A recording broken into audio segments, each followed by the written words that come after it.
Welcome to Rates and Barrels. It's Tuesday, April 29th. Derek Van Riper, Eno Saris, and our old friend is back. Chris Welsh. Is it the Welsh? Yes, it is the Welsh. Welsh is here. Welsh, how you doing, man? I'm doing great. I'm so happy to be here. I miss these faces so much. I miss that open. I miss talking baseball with you guys. But I can hear you anytime I want on the podcast feed. But I'm glad to be here with both of you. Yeah, we can hear you as well. You're on the Fantasy Pros pod. You still got Prospect One in this league. You're all over the place, man. Like it's still too much. Still great. Still too much of me. That's the big key here. Still too much. And you do a lot. You were just telling us about your weekend. You had the Little League weekend that Eno usually has in the dance world. So I can empathize, man. It's a lot to keep it all in the air. But today, the focus of our episode is a Dynasty stock watch. We want to check in a month into the season, talk about some players that are moving up, players that are falling in rankings, try to find some buy low opportunities. And even if you're not playing keeper in Dynasty right now, these are probably engaging conversations to listen to anyway, because we're talking about players that are overperforming and underperforming. And that is always a good time.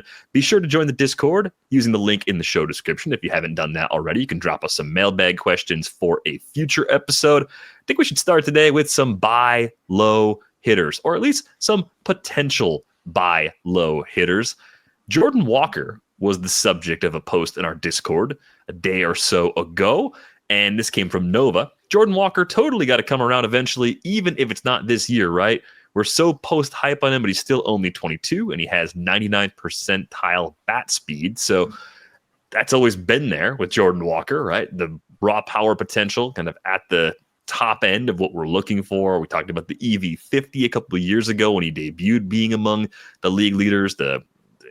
There's a lot to look at and say, okay, it's going to work eventually. Now, to begin this season, guys, 26 games in, it's a 208, 269, 281 line, 2 homers, 2 steals, but better defense at least, which might matter in the long run as Jordan Walker continues to jockey for his position on the Cardinals depth chart. So, would you like to make the case for Jordan Walker as an actual buy low bat right now on the heels of a pretty quiet start at the plate for the Cards?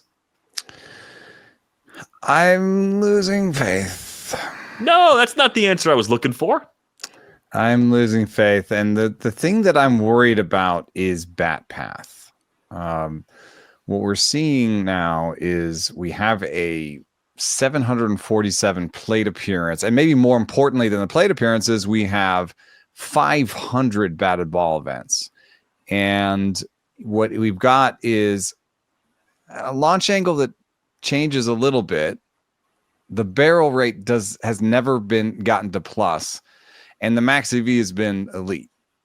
And so what I see is a guy who has elite bat speed, but maybe a really poor bat path. And it reminds me a little bit too much of Kyren Hayes.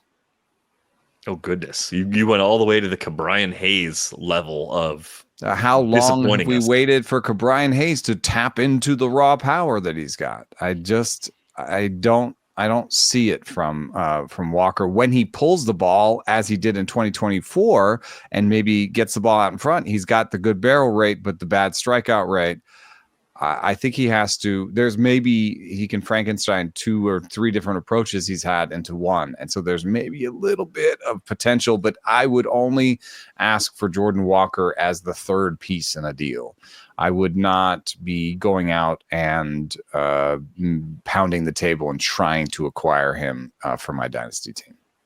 Well, that's not at all what I expected. Welsh, do you have a more optimistic long-term outlook for Jordan Walker? A little bit. I kind of agree that I don't think he should be like the centerpiece of some bigger deal or whatever. If you can get him thrown in, I really like that. Or if you're interested in deeper league and a super buy low, he was a big bounce back guy for me this year because like said, the thing that stands out, unfortunately, in a very Kyren Hayes type of way is it's like, it was almost 10% barrel last year. Hard hit looked like it could be on the rise. Big EV numbers, like all of that looks really solid. But the big thing in this offseason we heard, and there's been a lot about many players working with like Aaron Judge's hitting coach and trying to change, was he specifically went in working on shortening his swing path. And he wanted to be able to get the bat to the zone so he can make better contact, and he reworked his swing. And you actually see that if you're on Baseball Savant and you look at the batting stance data, you can see that he closed in his stance. He had a 42 degree open stance last year, and it's down to 19. So he really closed in his stance. And also, it looks like the Aaron Judge coach has been telling, and just seems to be a thing, is guys are moving back in the box a little bit more. The downside, he's not growing as a hitter right now. His barrel percentage looks a lot worse this year. He's still striking out. So we don't have something to pull from. And he's very heavy fastball hitter. I mean, if you look at the pitch types he's hitting against, you would be surprised. He's hitting 368 against sinkers. You're like, whoa, that's the number one pitch he's seeing. He's hitting really well against that this year. But everything else is like 227 sliders. He's hitting under 100 against. So there seems to be a batter's eye issue that's still going on with him. I don't think we've had enough time for the swing changes to kind of completely take place, because you've got really good hard hit numbers. You've got a fast bat. You got a guy that brings his hands in more, closed his stance. We've seen what that has even done with like Corbin Carroll. And you're just like, okay, where are the results? It seems to still be an eye situation. So all of that to be said, I'm still intrigued with Jordan Walker. I think he's a really good deeper league, just absolute buy low, because I don't think he comes at really any acquisitional price, because he could have been the post hype guy, but I think people are done with it. But he's 22 years old. So I think there's a lot that's still going on there. I am worried that we could look back on this in 2 years and be like, oh, he was Key Brian Hayes. But I would be actively in some capacity trying to get him in some bigger keeper leagues. Yeah, I think the deeper the league, the better Jordan Walker is as a target, because the short-term ceiling might not be high enough in a keep 5 or keep 7 sort of league where you're getting that long-term value, and you may have to wait until late this year for these adjustments to start to pay off too. I think that's the other part of it. Like, maybe these changes will bear some fruit. Doesn't happen quickly. He's just got to play well enough to keep the job, and I think that's a question in St. Louis. And that's what I'm hopeful for, because like the one thing you could look at him over the last couple of years, this is the first year of like noticeable change. Like you see a noticeable stance change, a noticeable approach change, but the results aren't there. Let's have more of a sample size, because we can look at 400 or 500 at bats and we can see what's going on. But like, let's see what 2.5 months looks like on this year. They've also said they're committed to Jordan Walker, but if he's still hitting 209 at the end of May, he'll be gone. And they won't be able to be committed, but I'm cautiously optimistic it's going to turn around. Here's just a list of guys that have elite bat speed that haven't worked out. And I don't know if he belongs on this list here. I mean, at the very top, you've got Giancarlo Stanton, O'Neal Cruz, Junior Caminero. They've worked out, But the list of players that haven't worked out that are in this group are Pedro Leon, John Kensky Noel, Alexander Canario, Matt Gorski, who just got called up, Jair Camargo with the Twins, Gerard Encarnacion with the Giants. These are guys that I've hyped. I guess Joe Adell, is up. Joe Adell's the only one with a real sample size of those guys, though. Like, if you really look, like, that's a good one to talk about. But all those other guys, sample sizes, maybe Noel is pushing in it, but those are pretty low sample sizes to say that any are done. Oh, for sure. Yeah. But there is a little bit of a shared problem here, which is contact. Yeah. But Walker's contact rates aren't great. But he's managed to keep a 28% strikeout rate in his worst, and that's not as bad as some of these guys. Noel's worse than that, and I think Canario's worse than that. So he does share some of the attributes of the guys who just haven't been able to put enough wood on the ball. Like Miguel Sano still has elite bat speed. And Miguel Sano has the same bat speed as Yordan Alvarez, but they're not the same player. Wonder what he's doing right now. I wonder what Snow's doing right now. Just thinking about him. So, I tend to like these players because, if they figure it out, they turn into O'Neal Cruz or Giancarlo Stanton. Kyle Schwarber's up here. A lot of elite players are up here. Aaron Judge is 13th in bat speed. Ronald Acuna Jr. is still 15th in bat speed. So I tend to believe in these guys, and I tend to give him chances, but he's inching closer and closer to that group where you say, maybe it's just not enough contact, not enough lift, just too much into the ground. All right. So we're kind of like okay with Walker long term if he's not the centerpiece of a deal. That seems to be the consensus on the show. Still reasons to like him, but we're starting to see a few of the bigger picture red flags that could slow him down. How about Dylan Cruz? We still haven't seen the Dylan Cruz that I thought we were going to get when he was a prospect at LSU. And this one might even be more of a premature sort of judgment, if only because it's only been 57 games in the big leagues for Dylan Cruz. We don't even have a full big league season yet.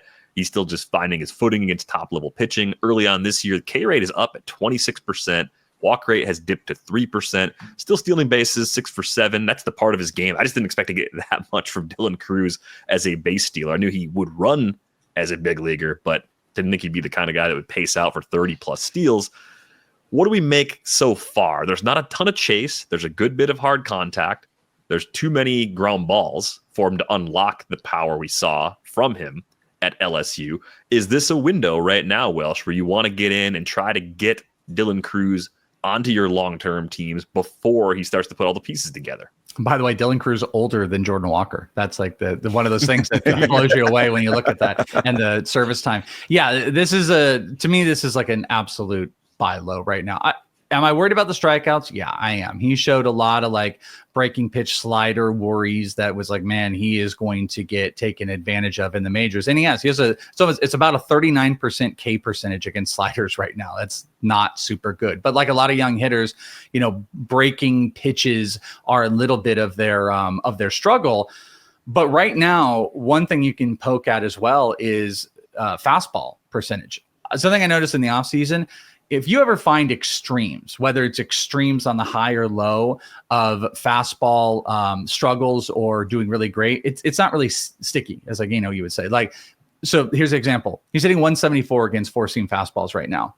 That's not going to continue. Year over year struggles against fastballs for players that stay in the majors. You just don't see that. His expected batting average against four-seam fastballs is 317 right now. So almost 150 batting point. And he did well against fastballs last year. And if you get him back, bouncing back, expected around 300, even if you get him into that 250 range, you're going to see a nice increase on the batting average. He's done all this while still hitting 4 homers and 6 stolen bases.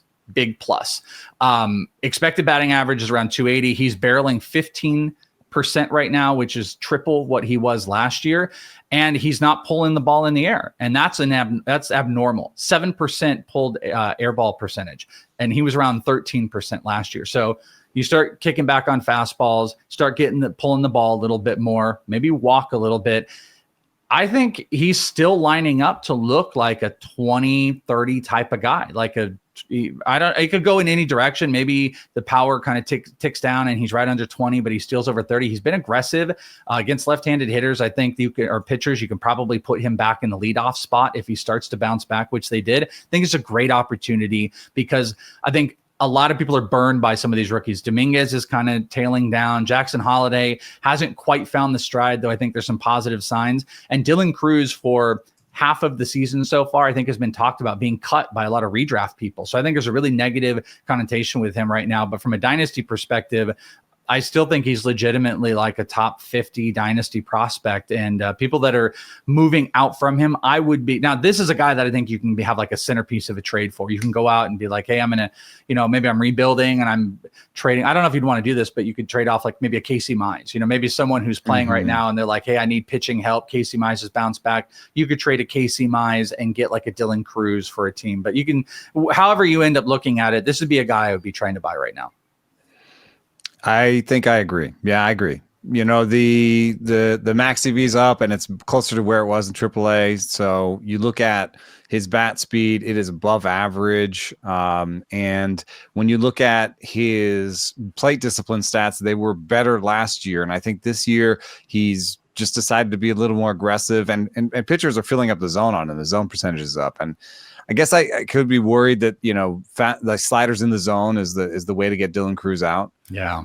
And what happens if he never figures that out? But, my story for that one is that sliders in the zone has been the way to get Jorge Soler out his whole career. And he's made a career out of it anyway. And I could see, because it's not that easy to just drop a slider in the zone and don't hang it. You know what I mean? Like that's, and don't throw for a ball, with a guy who does have a good sense of the zone.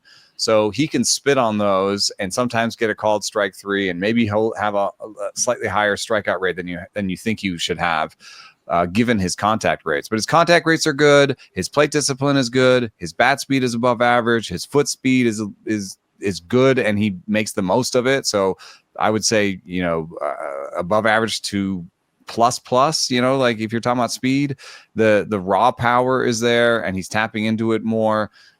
He does seem to have these sort of changes in approach. The pull rates go in and out. The chase rates go in and out. He's just trying to figure out his right approach, I think. And I think it could really click. There's a lot of the pieces here. And it's not as much of an unsurmountable thing. He hits too many ground balls. Well, he didn't do that in the minors. This isn't like a long-term problem for him. So I think he's just trying to figure out how he can fend off enough sliders to get more fastballs, and then he'll eventually feast on those fastballs.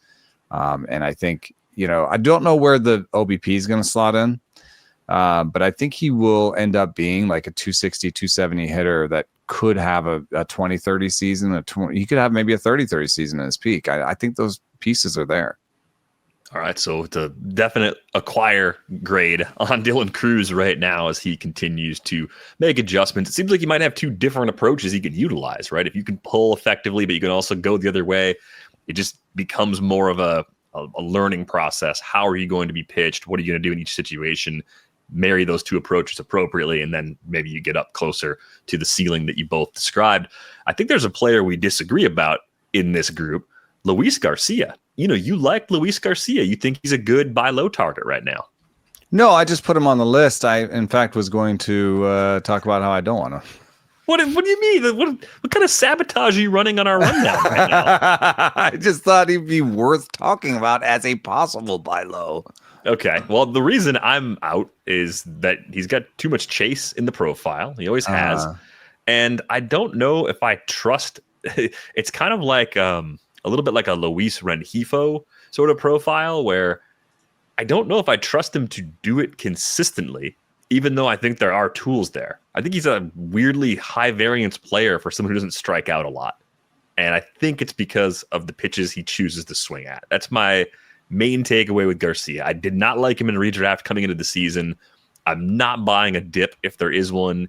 Keeper league, dynasty league, redraft league. I'm just out on Garcia. He's always had a problem lifting the ball. Even last year, 47.4%. That was the best ground ball rate of his career. He's gone right back closer to his old career numbers, 54% here through 26 games. So he's such an easy avoid for me. For me, it's really simple. I just don't believe the power.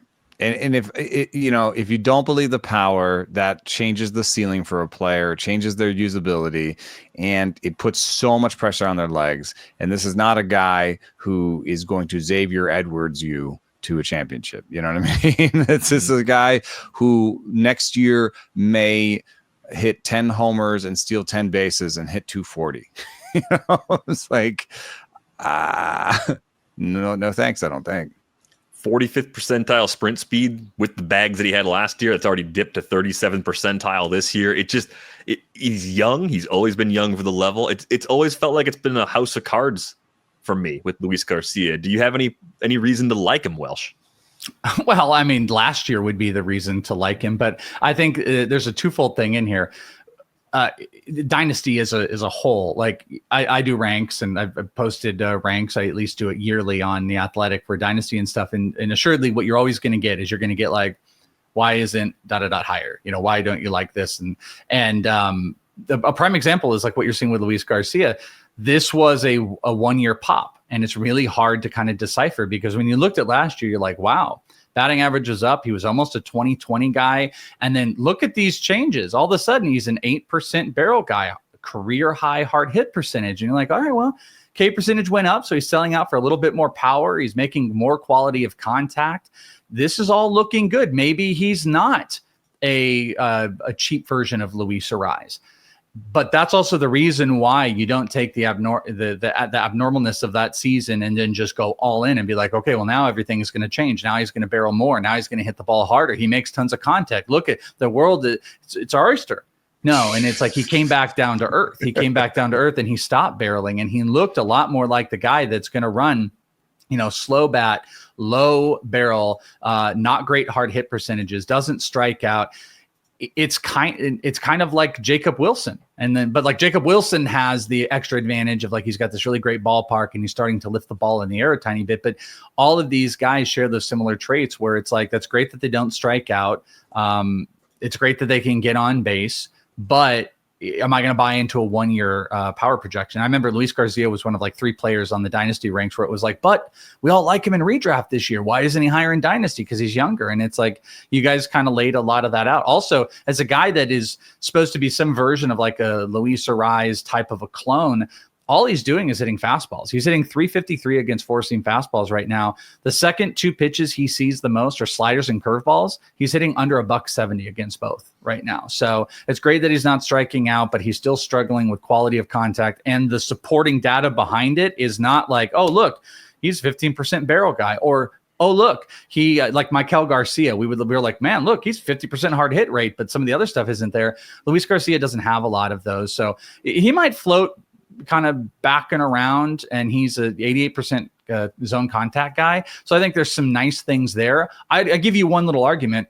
There's the potential to buy solo right now that people are out, and we're kind of talking negatively about based off of what happened last year that, his high contact rate and low strikeouts work a lot better in points leagues. And maybe as a middle infield option, if people are looking to get out from under him, but in a vacuum, sort of like I'm a kind of body situation. Like, yeah, give me an above replacement middle infielder in a 15-team league. And what if things click back? What if we do see him get the ball in there? That's the other thing. And they're a little bit different, but guys like Ha-Seong Kim and CJ Abrams is now moved away from that. But those were some guys that had, there's some poor traits, but what was one like low barrels. But then all of a sudden, what would they do? 19%, 19% launch angle, and they're starting to pull, they're maximizing pulled fly balls and stuff like that. Well, Luis Garcia backtracked. His launch angle is under 5 degrees right now with an under 5% barrel rate. Like those don't work well unless you're Chandler Simpson and you're going to, beat out grounders and stuff like that. So I'm not super into all that to say I'm not super into Luis Garcia with you guys. All right. So not a buy low necessarily, even though, deked us with Luis Garcia Jr. on this worth talking about. The rundown. Oh, definitely worth talking about because I think the age and what he did last year is going to make him sort of pop for people as someone they should try and target right now. I got a few names here for you guys, just the tougher calls, I think. What direction are these players actually going? I mean, let's start with Kyren Paris. He is frequently being dropped in 12-team redraft leagues right now because he's been ice cold after the torrid start to the season. 1 for 30 with 17 strikeouts in his last 11 games. That is the kind of slump that can cost you being in the lineup every day. That's the kind of slump that can send you back to AAA, depending on how your team feels about the alternatives. But if we had this conversation 2 weeks ago, we would have talked about Kyren Paris as some kind of Dynasty League riser, just because he was going off, playing every day, showing power, showing speed. Where are we at right now? Like, what's the broader direction for Kyren Paris, Welsh? Knowing that the hot streak to begin the season and the slump that have followed it, neither of those are really his true talent. Like, what do you think of Paris at this point? I was really optimistic because, he's the one who's like, worked with Aaron Judge's hitting coach, and we saw significant changes. And then something we'd always point to is like, not only did it like with Jordan Walker, oh, cool, you did all these things. You have this idea. You want to shorten your path. Where's the results? Kyren Paris, results. He was a nothing. And then all of a sudden he came in and you're like, oh my gosh, he's barreling the ball. He's still, even in these struggles, he still has a career high pulled air percentage of like 18%. He was 8% last year. So those things are good. But he's on a bad downward track right now. His K percentage is over 35%. And it's like, if maybe he wasn't a big strikeout guy and he was struggling, we could make some excuses because if you just look at the Savant as a whole, you're like, wow, 17% barrel, 50% hard hit rate. That's Michael Toglia, in a small middle infielder from last year. But Also, unfortunately, like Michael Tolia, there's a 35% K percentage, doesn't walk a whole bunch. Here's my biggest worry with Kyren Paris. Like, should we all, as quick as we jumped on the train, should we jump off immediately because of the struggles? Probably not. And in like deeper dynasties where, you can move around players, I'd want to hold. But here's the problem. Carter Keyboom is in the minors and he's hitting well. And you've also got a guy like Christian Moore, who's not having a good minor league season. But my point is there are options that it's not like we're like, okay, hey, cool, we're going to give Kyren Paris the entire season to figure this out.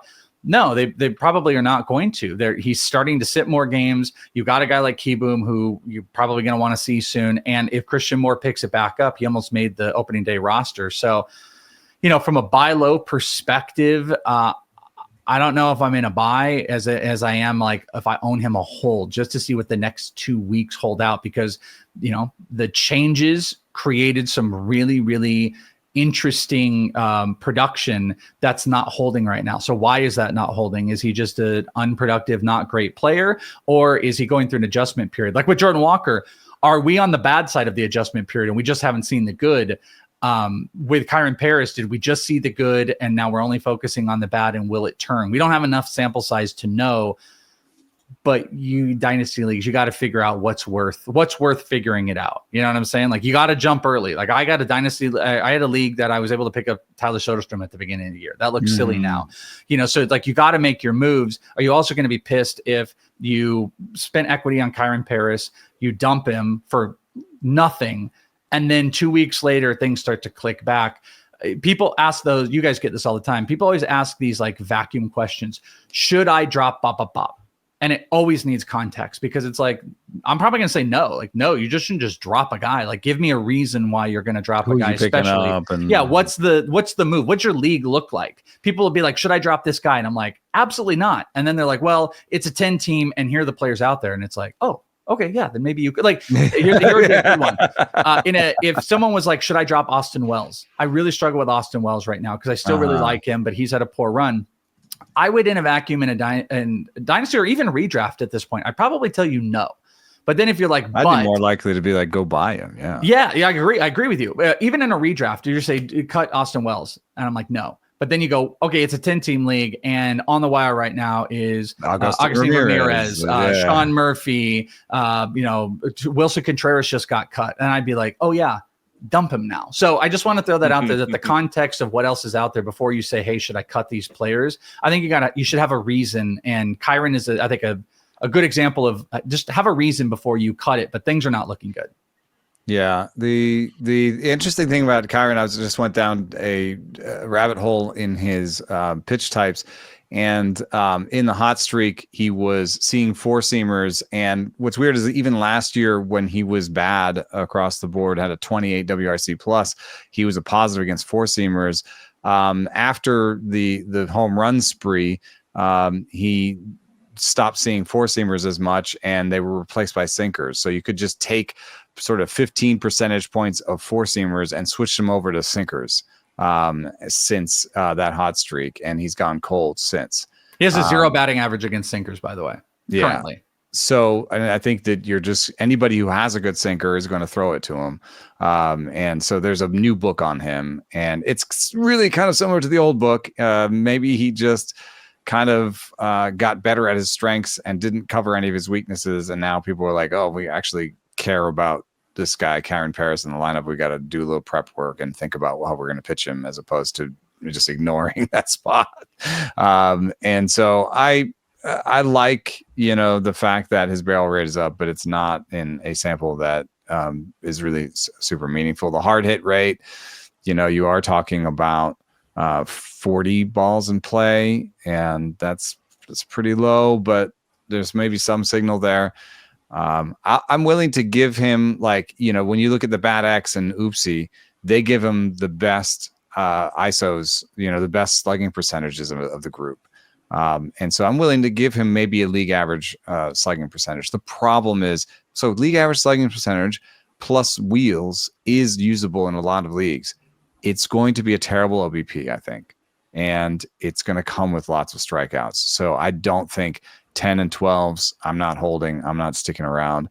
15s, Dynasty, maybe, especially if it's not OBP. If it is OBP, I don't know if I'm sticking around. So you're saying the use cases, are getting smaller and smaller. Only one thing I want to add. This is the mic drop to being like, oh, you know what? I think I am going to just dump him. I feel like I would have loved to have seen what this looked like during the hot streak. League average zone contact percentage is 82%. Kyren Paris last year was 78%. This year he's 61%. Yeah, that's not tenable. That's worrisome. That's bad. It makes you wonder if the adjustments he made to his swing actually added raw power or bat speed, but also hurt his ability to make contact on pitches he needs to make contact on so much that the trade-off's not worth it. And then the next question would be, okay, well, does he have good pitch recognition? Does he have good strike zone judgment? He's 22nd percentile in Seager, and not everybody in that range is bad, but I don't think that pitch selection approach. But a lot of those guys, that swing, a lot of those guys that are in that area who aren't bad are guys who have great hit tools. Right. Like Stephen Kwan's in that range, right? Sal Felix in that range. Totally. Cam Smith's in that range at the other end, like, a high ceiling guy figuring it out. Like some of it could be figuring out big league pitching because he hasn't seen a lot of it too. I feel like that's part of what's making this a little more challenging, as you could say. He's 23 and he has 179 major league plate appearances. Yeah, 179 major league plate appearances, made a wholesale change, does have more power now, has always had speed and has been a phenomenal base stealer and has put up some pretty gaudy walk rates along the way too, which when you see big walk rates next to big strikeout rates, you start to think, is he just working the count a lot? Like, is he getting himself into situations where he's more vulnerable to striking out than he needs to be? There's still stuff here to like. I think it's got to be a very deep league. So I would actually try and scoop up Kyren Paris in a really deep keeper league, a keep everyone sort of scenario. Ottoneu, probably a good example, right? 12-team league, deep rosters. You don't have to play him when he's not playing well. I actually want Kyren Paris in Ottoneu right now because I'm curious enough to see what happens in the next few weeks. The pressure, you mentioned Christian Moore as one possible like major piece they could bring in. If Yohan Moncada comes back from the IL, maybe if at that point Kyren Paris is still struggling, they could bump him off the roster for a little while. But I think they'd rather see what Paris can do this year and figure out if he's a part of their future or not, as opposed to play the awful up and down game. Like if they think he's good enough to contribute, they're going to keep giving him a chance to contribute. So I remain intrigued. But yeah, in redraft leagues, I understand why people are not waiting around right now because it could get pretty messy. How about Colt Keith? One of my most rostered players this year, starting to lose a little bit of playing time, and probably the guy that becomes most vulnerable as a result of Spencer Torkelson looking good again, thinking about where they were going to move Keith over to first base. And a lot of his playing time's been at second this year because Gleyber Torres missed some time on the IL to begin the year. But Colt Keith is hitting 176 with a 325 OBP and a 206 slug. This is not the step forward I was hoping for. This is not the party hangout I was hoping it would be. I thought Colt Keith showed some gradual improvement over the course of last season. I know Detroit, especially the first month of the season, is a difficult place to hit. What direction are we going long-term on Colt Keith, Welsh?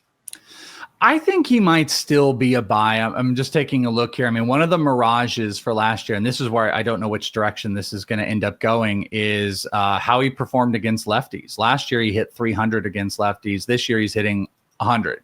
He's just struggling. And then you're getting into like a platoon range. But, when you're taking a look at the profile, 160 or 176, not good, but there's about a 50-point increase in his expected batting average. That's probably supported by some similar-ish traits. Like his barrel is down, his launch angle's down, but they're kind of the same. Hard hit is down, it's kind of the same. He's striking out a tiny bit more, walking a bunch. So blah, blah, blah, all that type of stuff. But he's got a better zone contact percentage this year. It's 87%. It was around 86 last year. Having a lot of those traits sit around with a lower BABIP and a struggle against lefties, where as maybe unbelievable as we should have thought that he could hit 300 against lefties last year, should be that we think he's only going to get 100 against lefties this year. You bring up a really interesting point about with Torkelson bouncing back You got some minor leaguers that are, kind of looming around. Like, what does that end up doing for? I mean, they even experimented with like Justin Henry Malloy is a guy that they might want to see more of. I guess I would worry that what does the clock look like for him? Like how long are they going to let this struggle happen? And the batting profile, like as a whole, if you are a slider looker at Baseball Savant, if you just want to pay attention to sliders, it's blue. It's under 50% kind of across the board, outside of he doesn't chase and he's walking a whole bunch. But I don't know. I've always thought he's like a really good hitter. I just think he's mediocre-ish as a fantasy player. He might end up being one of those guys that's just a better real life player than he is fantasy as a whole. I think I might have a tiny bit longer of a leash for a guy like Colt Keith than I would Kyren Parrish right now. I mean, you kind of created a step ladder. The guy we're going to talk about next, I'm, much longer leash and really in. Kyren, this is like the middle house of the porridge, but it's not just right, unfortunately. But I'm going to give a little bit more of a leeway because I don't see the decreases being anything that is insane. And there is a BABIP story that's telling us he's underperforming as well. Yeah, I mean, there's an interesting thing here with him where he's, I think, inside in his core, he's an opposite field hitter. And I've talked to him about this in the minor leagues. I think he was at the Futures game, the AFL. He was at the AFL. Yeah, Colt Keith went to the AFL, and I talked to him then. And he said, "Yeah, I'm learning to selectively pull because that's where." Pulling in the air, I understand pulling in the air, but I'm learning to selectively pull. But I do have this opposite field swing. I see him in the major leagues, and I'm like, "Hey, remember we were talking about selectively pulling, and you're pulling the ball a lot?" And he goes, "No, man, I'm domed up right now. Like it was like halfway through his rookie season. He's like, I can't even talk to you. Like I don't even know what's going on." Like he literally said, "I'm domed up. Don't say anything else." He's like, "Get out of my face, Eno. I can't do this." No, it wasn't like negative. It's just like I can't. I'm like it felt like it was in over his head. And then if you look at his rolling charts, you'll see that he started to go oppo a little bit more in the second half last year, and his WOBA like went along with it, and so he kind of found himself again, and like was better in the second half. But the problem is that he is a guy that goes the opposite field, but doesn't have great power. Mm-hmm. And you're throwing in the home park. And so like you've got, it's a weird combination. So like, I'm going to take max EV, and I'm going to take, what his batted balls. I'm going to take I'm going to take pull percentage, and I'm just going to look at, I'm going to take pull percentage, go backwards with pull percentage last year. And then look at guys who had max EVs like him, and you have Yandy Diaz, right? But he has maximum power, right? So when Yandy Diaz goes oppo, it goes out, I want to ask you this because I want to see if this name is on here, and I didn't mean to interrupt you, but because the conversation you're having, and specifically the thing you said where he was like, "I'm domed up, I can't talk," reminded me so much of a conversation I had at the AFL with Alec Boehm, where I'd asked him about making changes and does he pay attention to stuff in season. He's like, he doesn't look at anything. He's like, I don't want to talk about. He just was like not into in-season changes. This conversation reminds me of it, and then as you've been talking, I'm thinking, Colt Keith is sounding a lot like how Alec Boehm can be. I wonder, is Alec Boehm on that list at all? Bryson Stott is. Oh, similar-ish. Where's Boehm? But yeah, Boehm's pretty close to Keith. Okay, there you go. The conversation made me think. Max EV for Boehm 110.8. Max EV for Colt Keith last year 109.4. Now I don't want to make that like 1.4, but it's a little bit different. So like 109.4. Who has a pull rate like Colt Keith and a max EV like Colt Keith?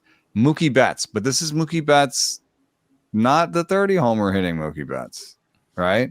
Who's another guy? Taylor Ward. Who's another guy? Bryson Stott. Who's another guy? Luis Arias. Who's another guy? Anthony Volpe. Yeah. Who's another guy? Bryce Turang. There's a lot of Some inconsistencies of those guys are a bit there, lower. and a lot of those guys have different skills in that. Like Terang and Stott run a lot. Colt Keith's going to run a little. He's not going to run a lot. But also, right? yeah, defensive value. You're talking about right. Yeah, Volpe's There's a lot of pressure on shortstop. him to hit because he doesn't bring a lot of defensive value. I mean, I think the combination of the Torres signing in free agency and Torkelson turning things around puts more pressure on Colt Keith than we would have thought he would have had on him going into the offseason. Yeah. I mean, he's right there with Michael Garcia, but Michael Garcia is a pretty elite defender at multiple positions. And Colt Keith is suddenly a first baseman. So what I didn't list any people were first basemen. The closest that he has to somebody who has similar walk, strikeout, and defensive value is Jesse Winker. Oh, and it took a while for Winker to even still like it. You just, don't want to. Be It's Jesse never Winker. been. It's never been what we wanted. It could be Jesse Winker. Right, a healthier Jesse Winker would be fine for deeper leagues if you kind of go back through his career and like add volume, but it also wasn't like such a difference maker that you were excited in most leagues to have a player like that. Okay, one more name in this group, and then we'll get to a bunch of pitchers. Am I right for believing that Jordan Lawlar is one of the best position players you can try and get right now as a centerpiece in a keeper or dynasty league? Because we talked about it when they brought Tim Tawa up as the injury replacement for Ketel Marte instead of Lawlar. There is so much ceiling here, and there have been injuries and setbacks, but all Jordan Lawlar has done around the injuries is put up pretty nice numbers that we as fantasy players are extremely excited about because there's power, there's speed. I think he hits the ball hard enough where if there's still swing and miss long term, the average is not going to be a liability. I think Jordan Lawlar is still going to be a very good 5 category player. And because he was drafted out of high school and because we've been talking about him for a few years, like I think we lose sight of the fact that he's still 22. It's just like what's going to hold him back, Welsh? Is it just having a spot to call his own in Arizona this year? I mean, I think if not by the end of this season, like Jordan Lawlar is going to be a regular and a high-level contributor. My question is similar. Is just what is his true talent power? Is that the thing? So, I mean, the first thing that's holding back has been his medicals. I think that has set him back just literally from day one. I was at his pro debut, and the next day he got hurt and he missed the season. And it's just been consistent injuries that have kept him back. The and it's been 2021 complex league. It's plate appearances. I was at Brewers and he was all happy, hey, and then boom, hurt, done. And it's been consistent injury. So unfortunately, when your most consistent thing is being hurt, that's going to set you back for quite a time. With that, he made his major league debut in 2023, and he is still in the minors. The thing that's made me a little cautious is Mike Hazen said this during spring. He said, when Lawlar shows us he's ready, he's up, regardless of what's going on around him. Well, he looks pretty ready. I mean, that's why it's not true. That's why it's not true. That's an untrue statement because they said whenever he's ready and he shows us he's ready, he'll be up. Okay, then why are we seeing Jorge Barosa and all respect to Tim Tawa and him being a super util guy? I think Jordan Lawlar could have been a super util guy because he can play third, he can play short, he's playing second. They were even playing it, right? Then they've played him at different positions. Yeah, they're playing him all around. This is very Royce Lewis-esque to me. Learn to play the outfield so you can get him out there. So you get back to the question of like, who is he going to be truly as a player? The power looks like it's setting in to be average. Even in you have to remember the PCL ball flies more and stuff like that. Even though the numbers are stacked, like 5 homers, he's stealing a bunch of bases and stuff like that. He's getting the ball in the air more. I think the profile is going to look similar to like a CJ Abrams in that he's somewhere between 15 and 20 homers because he's getting the ball in the air a ton. So career high between AAA and the majors, he's around almost 15% launch angle right now. So, or 15 degrees. So he's really getting the ball in the air. He's hitting the ball harder than he's ever done at AAA or the majors at 40%. That's still not great though. Max EV, average EVs, they're kind of average-ish. So what that's telling you is it's like, all right, there's a hit tool in there. He's optimizing getting the ball in the air. And you also see that by a massive increase in zone contact percentage. He's been in the 70s. It's at 87% this year. So he's seeing the ball better. He's optimizing the swing better. And what are we also seeing in the minors? He's stealing bases aggressively. So then now you put that up to the majors. What does that look like? top 10 hitter-friendly environment in Arizona, one of the most aggressive base stealing teams out there. I think there's a lot of things that line up really well for him when he's in the majors. Do I think he'll be a 25-plus home run hitter?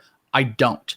Do I think he's I would have said this last year. If you said, do I think he can be a 280 hitter? I'd have said no. But now I think he's retransforming the game a little bit where he is going to, get the ball in the air. He's making a ton more contact. He's not trying to overswing. I think he could be a smaller-ish version of what we saw, like I said, out of Abrams. Steals 30, hits between 15 and 20, can hit somewhere between 240 and 270, and maybe he's still transforming as a hitter, but he's healthy right now. And opportunity. So if health held him back the first time, now it is opportunity. The Diamondbacks, here's what I wanted to do, and then I'll shut up about it.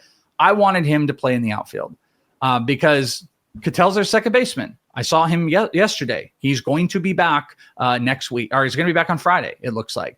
And they're not moving him to the outfield. So where do you play him? Eugenio struggles, but they just keep. I just thought he would always just take over for Perdomo, but Perdomo is really performing at the top ends of. I thought the outcomes. Second highest, I believe, WAR or WRC play. I think it's WAR among all shortstops right now in baseball. Yeah. Perdomo's not going anywhere. Lavella loves him. So okay, what do you got to do?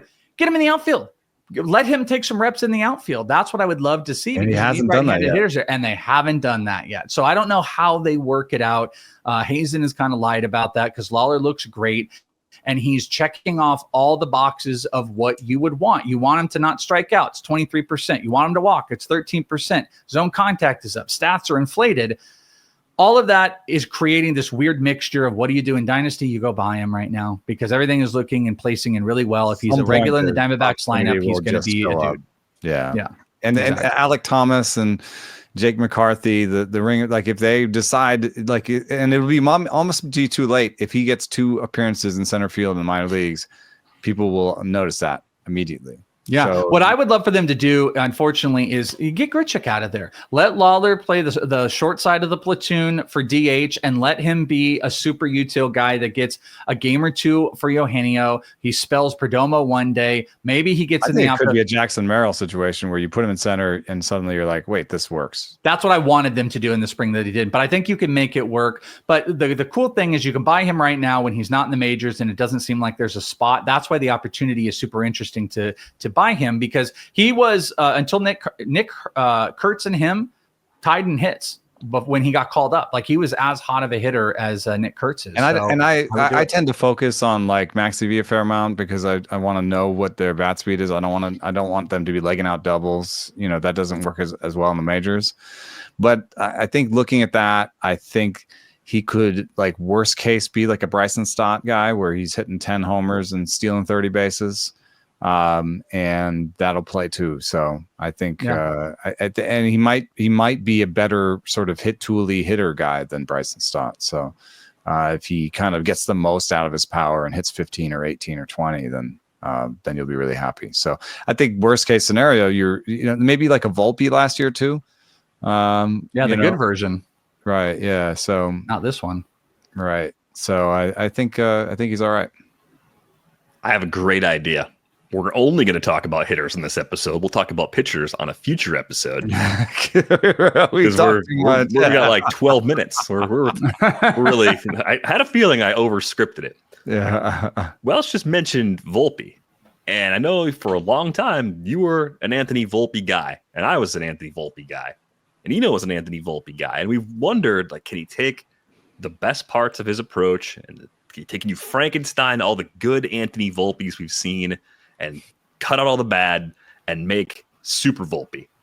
And now we're another month into his career, and I get the sense that maybe you're starting to lose some patience, that he might actually be a faller in terms of his long-term value on your dynasty ranks and just how you're valuing him if you're trying to look to the future. Yeah, 2 years ago, we were with our Volpes combined. We were going to create that Super Volpe, but yeah, it's not. It's continued weirdness with him. And I'm still kind of surprised by it because 2020, 21, 24 homer stolen bases in 23, stolen bases went up, power downticked a little bit last year. the most shocking to me is the average has just continued to be a big, massive problem. He's not pulling the ball in the air anymore. His zone contact percentage is absolutely tanking. Does he have the raw skills?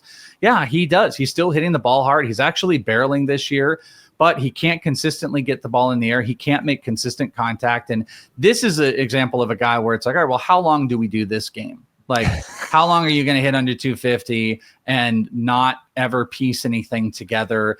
I struggle with him on my dynasty list, even into this year. I had him right around like the 100 range because it's like, hey, man, the ballpark is so great. And, he was almost a 15-30 guy last year. And if we're just not seeing improvements. I mean, technically, he is barreling, hitting the ball harder this year, but he's also striking out more. And his expected batting average is still 230. And it's just like, I'm off of that train. And what it is like, could you buy him for absolutely nothing? That's kind of interesting. But I'm off the train where he's a top 150 dynasty guy. And that's tough for a under 25 Yankees shortstop who had all the potential in the world. I'm kind of out. I'm a glutton for punishment. Sign me up. You still have your Volpe ring. You still have Sign me up. I'm still a Volpinator. One thing that I like is that his bat speed is up 2.3 miles per hour this year. And that's what you're seeing in the increase in max CV. That's what you're seeing in the barrel rate. That's what you're seeing in the hard hit rate. So I think instead of, putting together these two pieces and becoming the superstar that, it's like honestly still slightly like possible to have a really, really great season from him because he's a guy with power and speed who's the starting shortstop for the New York Yankees. He's 24 years old. Like that's still possible. The thing is there. I think what has happened is he's just decided to be the powerful version of himself. And he's going to eschew the contact that he was making last year. And we're going to settle in at sort of 26 to 28% strikeout rate with a good walk rate, a good chase rate, and just like more batted ball juice with the better bat speed.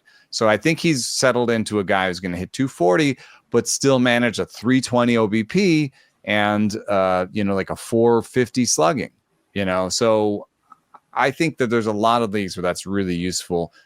I'm not sure the batting average will ever be. I think we've seen enough on the batting average. It's 1,400 plate appearances with 228. Like I'm hoping for a 230 or 240, along with, I think, maybe 25 homers and 25 steals this year. And you look up and that's going to end up being a top 10 shortstop. Yeah, I think it's just it's realizing it's going to come with that lower average. That's where I'm at. I'm still in. I think Welsh might be right to lower him a little bit because the ceiling might not be as high as we thought, but the power adjustment looks legit to me. And I'm not worried about the speed at all. I know it's been a slow start on the base pass. He's like 3 for 6 as a base stealer, but that part of his game looks as solid as anything. Like that looks like the category where I would have the most faith. So I'm quietly still happy to have him in long-term leagues. Maybe he's not the main guy. Maybe he's not the headliner of a blockbuster and keeper in Dynasty, but I'm still in on Anthony. Who would you Volpe. rather have, Anthony Volpe or Matt McClain? 32%, I think, K percentage, Matt McClain. Volpe is my kind of snap judgment, but that's a great toss-up. I think I would go Matt McClain, but it wasn't like that preseason. You have to break it. Matt McClain or Volpe? Matt McClain. The other reason I'm a little scared of McClain long-term, the major injury, right? It was a huge shoulder injury. Yeah. Like that's just a little extra risk that I feel like I want to avoid in this instance. I think Victor Scott has shown us something as a rising bat so far. All of this is like relative. Like the whole conversation today, we're talking about generally young players and guys that are struggling that might not be as good as we thought at their peaks, but they're still good players for the foreseeable future or useful in many, many cases. I think Victor Scott has done just enough in this early part of the season to convince me that it's going to work. And when I say it's going to work, I mean, it's like 6 to 8 homers in a typical season, doesn't have a lot of power, probably 35 to 40 steals, and a batting average that's going to come in a bit higher than the projections are at right now. The averages across the board are like 225 to 236. I think that's oopsie to steamer from pessimistic to optimistic. But the reason I'm excited is we're seeing little more patient at the plate. Not a surprise given how limited his exposure was to the big leagues last year. K rate's down a little bit. It's accompanied by less chase. I think this is going to work for that type of player. I think this is a solid piece for the Cardinals. I think Victor Scott has shown us he's clearly better than Michael Ciani. That was the bar he had to pass to be the primary center fielder. He's done that, and that gives him a nice window to continue improving as a hitter at the big league level. And yeah. I would just throw out too, Eno, that this is our baby, Victor Scott. Eno and I did a dual interview with Victor Scott, and then proceeded after to go hang out at the German place with the Boots. But Victor Scott was our guy that we both fell in love with talking. It's just such a great hitter and base steal. I'll let you talk about him, but outside of even just like what a smart baseball player he is, you're starting to see a lot of those things click, not in an aggressive way. And he's probably a better real life player maybe than fantasy, but if he's a 270 hitter, he steals 50 bases in the major leagues. I believe. Right. I think he may have a season like that, but my true talent, spidey sense is kind of like a 240, 300 guy, 240 average, 300 OBP. So I don't think he'll ever be a star that kind of powers your team along. But the one thing I do know that I've dealt with slightly older teams in Dynasty, because I'm willing to acquire older guys on the cheap, and I don't really have the taste for a lot of the prospect hunting that a lot of my league mates do. I found it hard to have stolen bases. So one thing that you can do is if you're having a hard time acquiring prospects that might steal bases for you because the prospect cost is too high in your dynasty league, and that'll happen. There are leagues where everyone's a prospect hugger. Then somebody like a Victor Scott could be more attainable because someone says, well, I've seen his power and it's not enough. He's not going to be a star. He's just going to be a guy who steals bases for me. I'll take your Zero Hope for him, right? Zero Hope is still really young and he's really exciting, but getting Victor Scott for him, it might be the right deal for the right team that doesn't have any stolen bases. I mean, Zero Hope's not going to steal those bases for you. Yeah, I agree. I agree. I think he's just a really interesting buy. There was a small period of time where it did look like he was going to hit for more power. He kind of talked to Eno and I about like the approach change and how he was attempting to hit for more power. But I think he just needs to hit for just enough. Like it's not zero. It's not Edwards territory. It's not. I think his ISO will start with a 1, and that's meaningful. And you can see it in it's get the ball in the air. Like that's what they want him to do. 12-degree launch angle last year, 14 this year. He's not pulling it quite enough. But even though his XBA is telling a different story of the batting average, I think he can go in the positive direction, and getting him in the leadoff spot for more at bats. Like I think he's just got to adjust. But it brings up like a really interesting debate I had kind of thrown to you take a guy like Chandler Simpson, who he talked to us about, by the way, where Chandler Simpson is a absolute zero projection power guy. Like he's not going to even try. He's not going to try to get the ball in the air. He's going to be like a negative launch angle guy. He's just going to hit across his body. He's going to literally get hits by beating out throws from the shortstop. That, would you rather a Victor Scott 5 to 10 homers, 40 stolen bases, and a 250 average, or a Chandler Simpson who will give you a 0 on the power department? But I legitimately think he can hit 290, 300. And I wouldn't be surprised if he steals 60 bases in a full given season. And I think I would lean Chandler Simpson in fantasy a little bit more because he's also not going to be a high strikeout guy. I think he will still work in points leagues. And I think he's just going to be less volatile because Victor Scott is still maybe changing as a hitter. I don't know if you guys feel any different about that, but I would take Chandler Simpson in Dynasty over Victor Scott right now. Yeah, I would.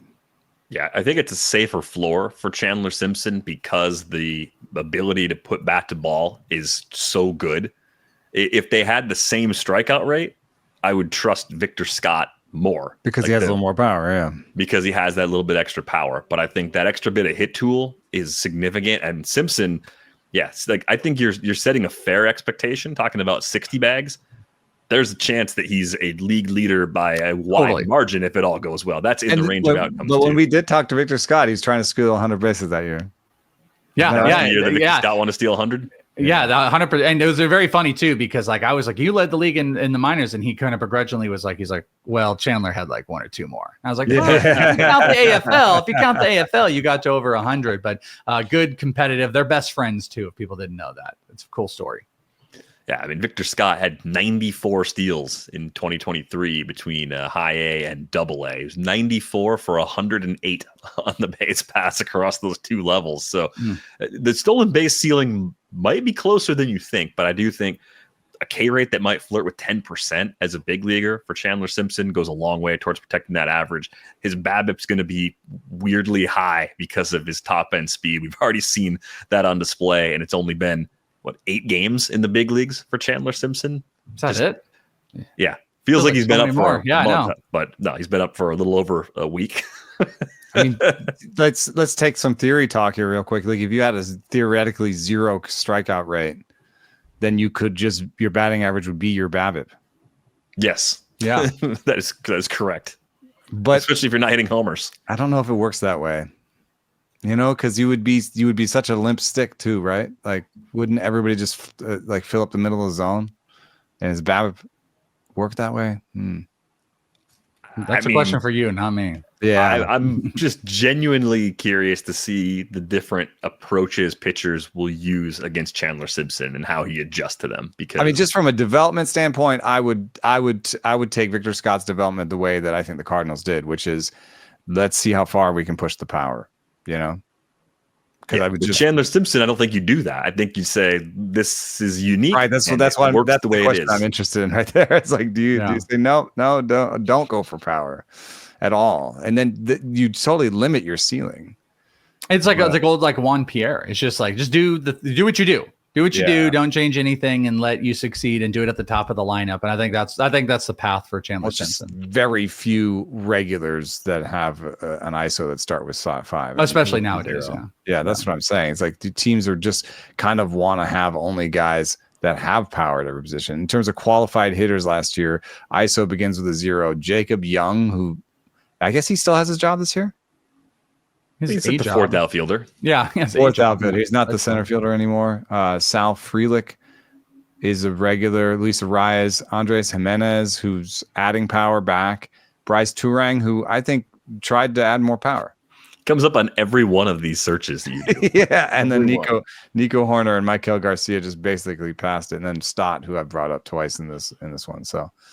So you have to have the elite defense. Both these guys have the elite defense, so they can be on that list, but it's hard to be on that list year after year after year too, as you can see with Jacob Young, who has elite defense, had the ISO start with 0 and no longer has a job. There you have it. The starting job. Well, we had a whole bunch of pitchers we were going to talk about. We'll talk about them on a future episode because 3 of us, we get together, we're a little long-winded. We're supposed to be long-winded. That's our job. Mm-hmm. Welsh, before we let you go, let our listeners know where they can find all your work and where they can follow you on socials. Sure. Social at Is It The Welsh. If you guys were dying to see Ketel Marte hit homers against 17-year-old complex league guys, I'm your man. If you wanted to see Jackson Merrill DHing, I went and saw him last night out here in Arizona. I tweeted out some videos of that. Did he run? He did not run. He got it was a little rough yesterday, by the way. Struck out. Couple fly balls. I'll be honest with you, if you read body language, probably the worst body language I've ever seen of Jackson Merrill. He looked very frustrated, but it might not have been baseball things, because then he walked off and he was fine, but it was a bit odd. He did get a base hit, but in the video you can see base hit, kind of takes a step and immediately walks back. So he doesn't look like he's cleared for running. Brandon Lockridge he played in the field. He stole a base when he was out there, so he could be gone soon. As far as I know, Merrill's going to be out here a week. I would guess, to be honest with you, I heard that there might be some medical people that are coming today on which we're just to check him out, and they might clear him to run. So there's a chance we could see Merrill running in the next day or two. And my prediction is Monday. Maybe it's the frustration. Maybe the frustration is like he wants to go and they're telling him not. 100% could be. There was something off about that. He was a little behind on some pitches, but again, you just you're not in the majors. You just left. You came out here, blah, blah, blah. I've seen major league pitchers skulking around the clubhouse because they think they can throw, but the medical team told them to stop. I'll also say this. The complex isn't the place for happy major leaguers, if you know what I mean. Happy major leaguers aren't in the complex usually. Yeah. I talked to Colton Wong one time when he was down here. It was 2 years ago. And I said, Colton, it's really nice to see you. And he's like, it's not nice to see you. And we laughed about it. We knew what it meant, but it's not nice. But you can follow me on Twitter. Is it the Welsh? That's all my stuff. I got the show Prospect One in this league. I'm on Monday through Friday on Fantasy Pros, 12 p.m. Eastern on our YouTube and Twitch. So I got the daily shows, I got the prospect shows, and I've got the Patreon inthisleague.com where you can check out my Dynasty and prospect list, which I updated today. There's a brand new update, my top 500 prospects and top 400 Dynasty. Thank you, gentlemen. I miss you so much. I miss doing all the podcasts with you. I miss all the talking and having fun. We miss you as well. We'll do it again soon at some point. Maybe before the season's over, we'll get you on again. I know you're busy. Sure. It's a lot, man. You're busy. You're, like I said, you're everywhere all the always time. Time for you. Always time for you and for Jackson Merrill at the complex. Always got time for you guys. Well, we are always happy to see you. Okay, so know that you'll never get the Colton Wong at the complex from us. That's good. Thanks to our producer Brian Smith putting this together. Thanks again to the Welsh for joining us. That's going to do it for this episode of Rates and Barrels. We're back with you on Wednesday. Thanks for listening.